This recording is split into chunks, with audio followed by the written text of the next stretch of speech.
So, hello guys! So, ito pala yung ginawa ni Mr. guys para matapos na yung kanyang laundry na dapat niyang ilagay sa taas para hindi na ako bababa. So, ginagawa niya yung plumbing. So, mabuti na lang at magaling talaga si Mr. sa lahat guys. Plumbing, electric, so hindi talaga magkapira yung plumbing. So, libre lang dahil alam niya kung paano gawin. So, ayan. So, ngayon, kinakat na yung copper, ano ba tawag? Copper pipe. Tama ba?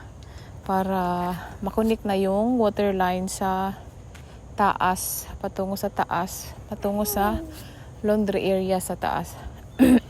So, yun yung ginawa niya para matransfer na talaga yung laundry.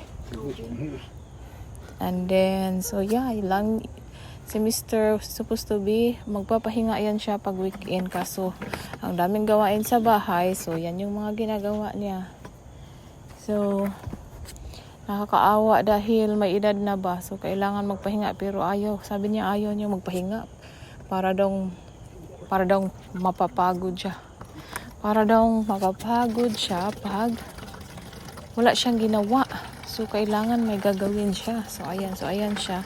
And then, marami din kasing gawain tong bahay namin, guys.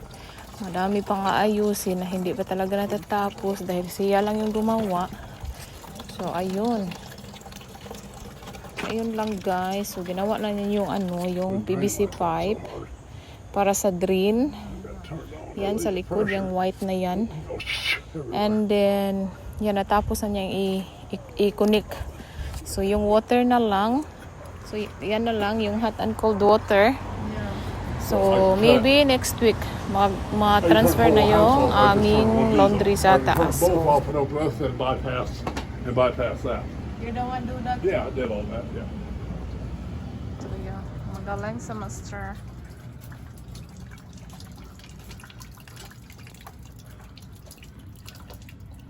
Our soldering, they'll shove bread up in the pipe, and that'll stop the water temporarily.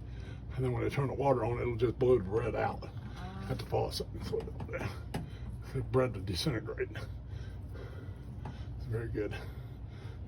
Temporary dam. You don't do that.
Lake or what?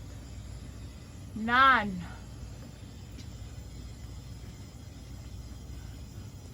The water is on. There is no lake. Oh, just got barely on here. Only. I think none. Good baby, holy cow. Huh? Holy cow. What? The pipes there too, no? It's the drain going there. Yeah, it's The a new white drain. thing. Coming from the laundry room. Yeah. Yeah, it comes Pipes? over here. Yeah, it Yeah. comes over here, and then I took cast Yeah. iron out of here, put 2 belt clamps in, so it didn't include all this back in. So So, there's like that now. Straight lang kasi to dati. So, yan na yung drain for the laundry, guys. So, there is a sink ni siya. So, kuha na ni Mr. Ang galing. Ang galing.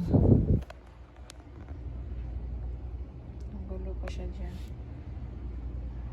Washing machine wire.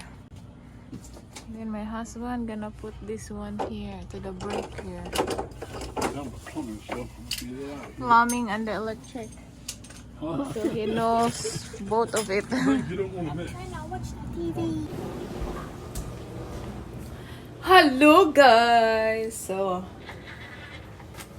ano ko guys, mag-share lang ako. Yun yung mga ginawa ni Mr. Guys. Si Mr. Guys is napaka-ano niya. Alam niya lahat. So, sa plumbing, sa electric, sa flooring. So, alam niya lahat. So, yun yung mga ginawa niya. So, ngayon guys is mag-share ako sa result ng coffee ni Madam Kilay. Dito ako, upo ako guys ha. Kasi andyan kasi si baby. So, yun na nga guys, isi-share ko yung result ng coffee ni Madam Kilay guys. This is only based on my experience and disclaimer only guys. So, what's wrong? What's wrong, be? You wanna sleep? Kasi nilagay sa swing bata to. Honey, oh, you will get hurt. Honey, mama.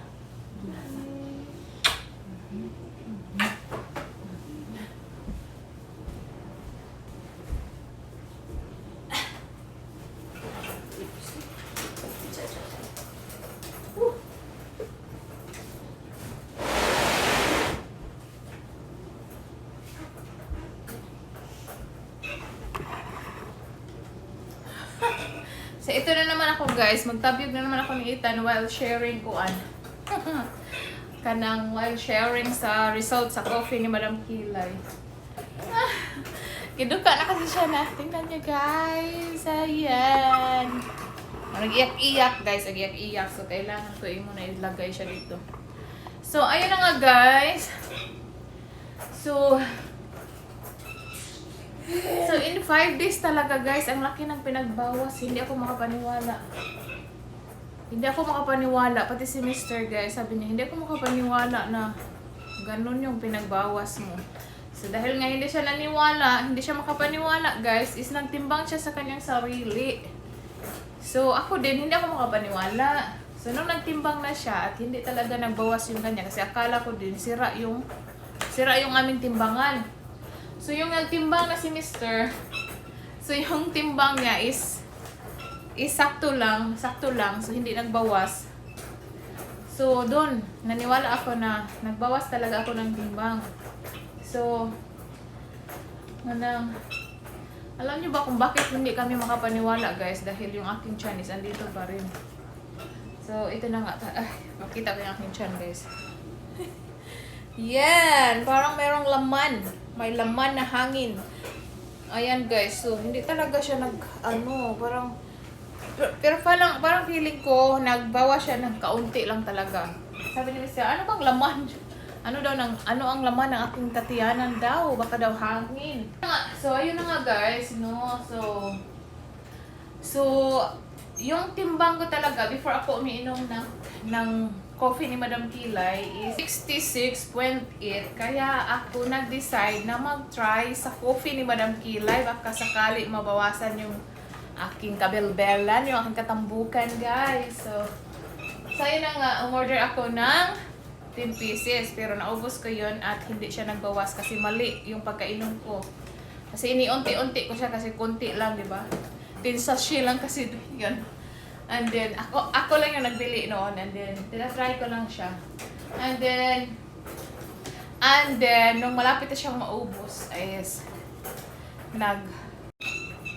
So, nung malapit na siyang maubos, guys, so, sinabihan ko si Mr. na bilhan niya ako ulit dahil nagustuhan ko yung coffee. So, ayan na nga. So, binilhan din niya ako ng diba yun sa last video ko? 60 sachet na yun, 60 sachet. And then pag iniinom ko siya ng twice a day, guys. So, meron akong supply in 1 month. So, order ako ulit pag mawala ng tiyan ko. Hindi pwede mawala yung ating tiyanan. So, yung bell. So, ang laki ng aking tiyan pag nawala na. Pag naging flat na, di ba? So ayan guys, di ba? Diba? 66.8. O, diba? Nayabang na. Saan na kita ni? Kilogram. 66.8 kilogram. And then, yung pounds ko is, I used to be 144 something pounds. So ngayon, nagtimbang ako in 5 days na umiinom ako ng coffee ni Madam Kilay. Is, yung timbang ko ay naging 49.9. So, hindi ako makapaniwala. Ayun, so sabi ni Mr., ilagay mo sa pounds kasi iba daw yung pounds. So, nilagay ko sa pounds. So, ang pounds, guys, is naging 110.9. So, naging 110.9. So, I used to be 144 pounds. And then, diba? Ang laki ng binawas, kaya hindi ko makapaniwala. Pati si Mr. hindi makapaniwala. So, nag-alala patuloy si Mr. guys. Sabi niya, ipapacheck up daw niya ako dahil baka ano daw yung laman ng aking katsiyanan. Sabi niya, baka hangin daw. Talaga, baka hangin. Baka hangin. Oo nga, baka hangin. Iutot ko lang. Baka kailangan ko lang ito iutot. Iutot talaga.